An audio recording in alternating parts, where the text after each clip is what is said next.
Now, maybe we'll spend 3-4 minutes on the essential and critical aspects of contracts.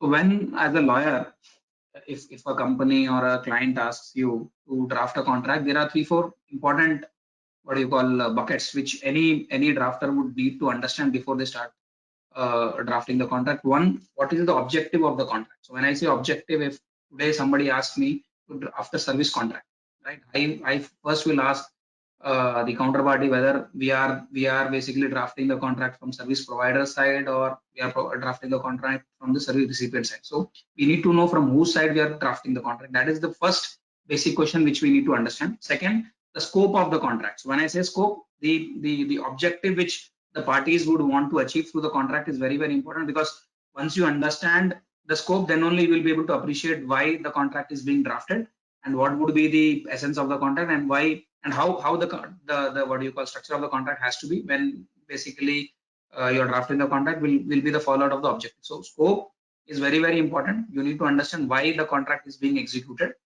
and what is the objective of the contract is critical to draft a contract. So first you will understand from whose side you are drafting the contract. Second, what is the scope / objective of the contract? That is very, very critical.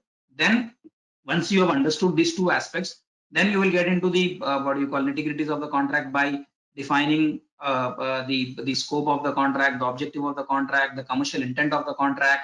Then maybe if you are drafting a contract which will require certain important clauses like indemnities, your non-compete, non-solicitation, maybe termination clause, termination clauses, that all will come. So first aspect would be to understand what is the essence of the contract, the scope of the contract, objective of the contract, and the commercial, what do you call, intent.